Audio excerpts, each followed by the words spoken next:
તેણ વંદામી ગુરુદેવ. ગુરુદેવ, ક્ષમાપનાનો meaning શું છે અને આલોચના કેમ કરવી જોઈએ? ક્ષમાપના સંબંધોની પાઇપલાઇનમાં જે ક્રોધનો કચરો ફસાઈ ગયો હોય ને, જે ઈગોનો કચરો ફસાઈ ગયો હોય ને, ત્યાં સુધી પ્રેમનું પાણી, એનો ફ્લો અટકી જતો હોય છે.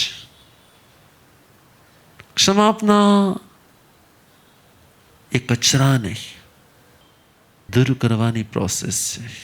आलोचना ये हमारे अंतःकरण में पड़े हुए पापों का शुद्धिकरण करने के लिए होती है.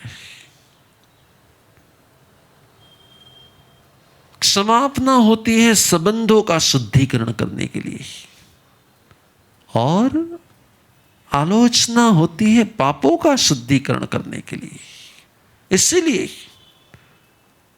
संवत्सरी के दिन सुबह में आलोचना होती है और शाम को क्षमापना होती है. हम जब परमात्मा के गुनहगार होते हैं तो परमात्मा का गुनाह होता है पाप करना, और हिंसा, झूठ, चोरी, अभ्रम, परिग्रह आदि जो पाप वृत्ति है उसका शुद्धिकरण करने के लिए आलोचना होती है. और क्रोध, मान, माया और लोभ, राग और द्वेष, ये संबंधों को डिस्टर्ब करने वाले तत्व हैं. तो संबंधों का शुद्धिकरण करने के लिए क्षमापना होती है और पापों का शुद्धिकरण करने के लिए आलोचना होती है. दोनों ही कॉन्सेप्ट अलग हैं. जहाँ हम परमात्मा के गुनहगार हैं जिसे हम पाप कहते हैं, और जहाँ हम रिलेटिव्स के गुनहगार हैं जिसे हम क्रोध आदि कहते हैं, तो परमात्मा के गुनहगार को आलोचना करनी है और रिलेटिव्स के गुनहगार को क्षमापना करनी है. दोनों ही कॉन्सेप्ट एक शरीके जैसे ही हैं, लेकिन फिर भी दोनों में फ़र्क है. आलोचना होती है कि मैंने किसी चिट्ठी पर पैर रख दिया, किसी ने कार चलाते वक्त किसी डॉगी आदि को मार दिया, किसी ने मच्छर की दवाई छांट के किसी मच्छर आदि को मार दिया, किसी ने अपने स्वार्थ के लिए कुछ गलत बोल दिया, किसी ने अबॉर्शन करवा दिया, किसी ने किसी भी प्रकार की चोरी कर दी.